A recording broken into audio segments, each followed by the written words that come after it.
Salam sejahtera Malaysia, denyut nadi suara rakyat bergema di channel ini.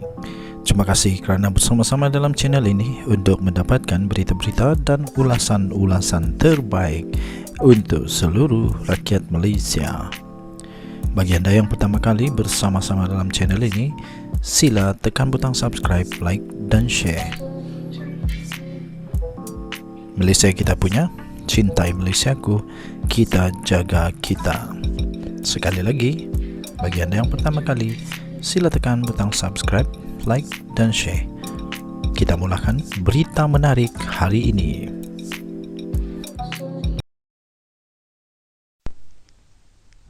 Salam sejahtera Malaysia, denyut nadi suara rakyat bergema di channel ini.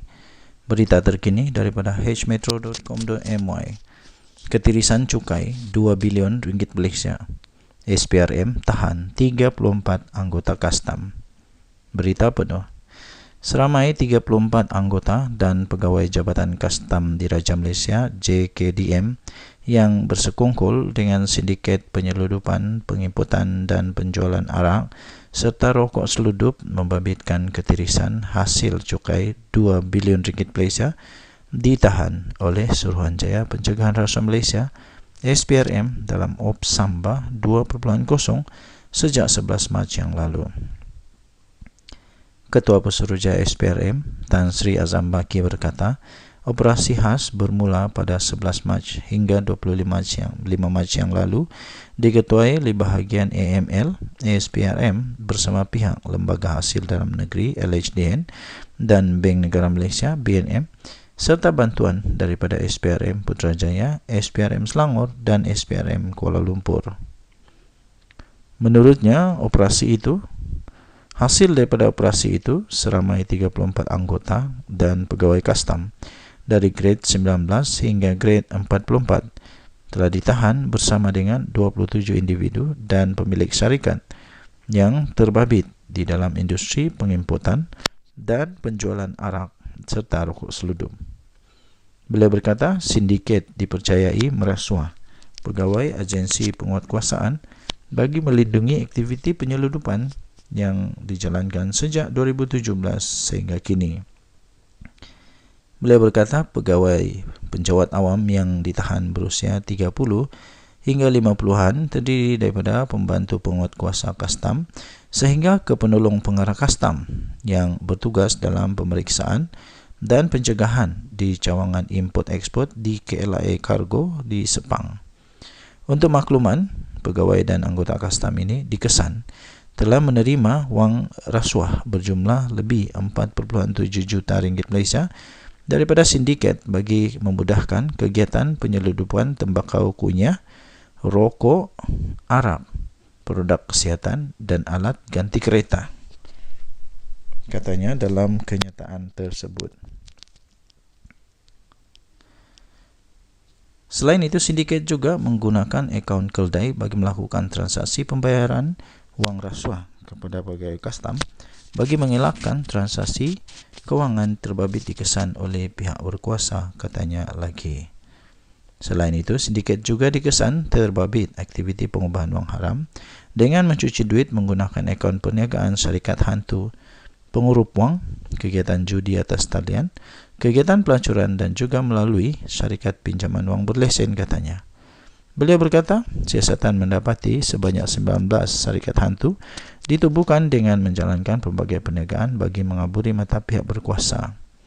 Hasil semakan terhadap dokumen import K1 membabitkan syarikat importer milik sindiket yang disyaki menjalankan aktiviti penyeludupan di KLIA Cargo di Sepang anggaran jumlah ketirisan kepada kerajaan Malaysia dalam mencecah 1.5 bilion sehingga 2 bilion bagi tempoh 3 tahun, katanya. Berikutan penahanan individu terbabit dalam siasatan Ops Samba 2.0, bahagian AML SPRM merampas telefon bimbit, komputer riba serta 8 kenderaan mewah milik sindiket terbabit bagi membantu siasatan. Selain itu, bahagian AML SPRM juga telah membekukan sejumlah 231 akaun bank ke semua individu berkenaan dan syarikat yang bertindak sebagai keldai akaun dengan jumlah pembekuan sebanyak 17 juta ringgit Malaysia, katanya.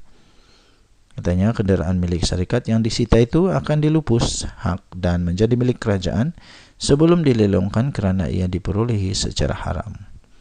Pegawai kastam yang bersekongkol dengan sindiket tidak akan membuat pemeriksaan secara teliti kerana menerima suapan. Malah sindiket akan membawa masuk barangan ketika pegawai terbabit bertugas, katanya.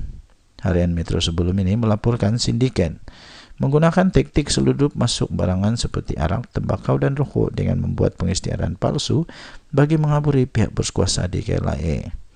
Mereka turut membawa masuk alat ganti kereta dan peralatan kosmetik tanpa kelulusan kastam sebelum lolos apabila penjahat awam tidak melakukan pemeriksaan ketat akibat sudah menerima imbuhan masing-masing. Menurut sumber, sindiket yang menubuhkan beberapa syarikat bagi menjalankan operasi penyeludupan barangan dari India, Bangladesh, Vietnam dan beberapa negara lain itu didalangi oleh dua individu bergelar Datuk. 29 Mac 2024 daripada hmetro.com.my. Kita jumpa lagi. Denyut Nadi Suara Rakyat bergema di channel ini. Bye-bye. Salam sejahtera Malaysia. Denyut Nadi Suara Rakyat bergema di channel ini. Tuan-tuan dan puan-puan yang dihormati sekalian, akhirnya sekali lagi Agung bertitah. Kali ini ramai orang yang akan meroyan kepanasan. Orang-orang yang memang sudah didakwa makin panaslah.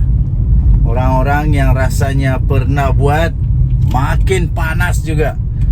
Orang-orang yang pernah menyalahgunakan kuasa, minta rasuah, minta apa-apa yang salah guna kuasa, memang makin meroyan lah kali ini. Apa tidaknya, akhirnya yang di Pertuan Agong keluar titah.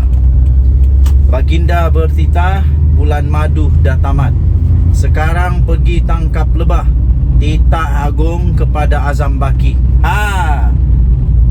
Memang yang di Pertuan Agong kali ini memang pada awalnya pun Baginda sudah memberikan amaran bahawa Baginda akan memburu, dan Baginda tidak pernah gagal. Baginda akan buru semua orang yang pernah sakau duit negara Malaysia, yang menyebabkan negara Malaysia kerugian, apalagi kepada rakyat. Rugi betul. Bayangkan kalau yang disakau itu boleh dipakai untuk membantu rakyat, betapa baiknya. Azam Baki dah dapat green light. Green light daripada yang di Pertuan Agong untuk tangkap lebah. Tangkap lebah yang duk bising, bising, tapi akhirnya nanti kantoi tukang sakau. Kita lihat nanti siapa yang akan jadi lebah pertama, kedua, ketiga, keempat yang bakal kena tangkap. Ini dapat green light daripada Agong.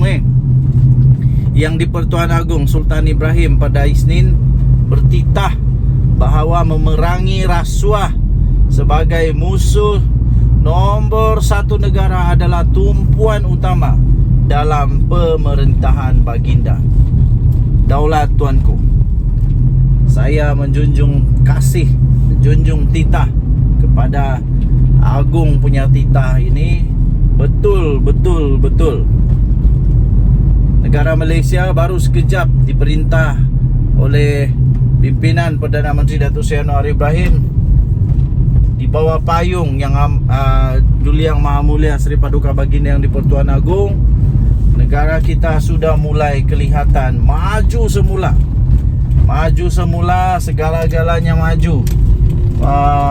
Pelabur-pelabur mulai yakin semula kepada negara Malaysia. Kenapa? Kerana kita betul-betul memerangi rasuah. Dalam catatan terbaru di laman sosial rasmi Baginda, Sultan Ibrahim bertitah bahawa tempoh bulan madu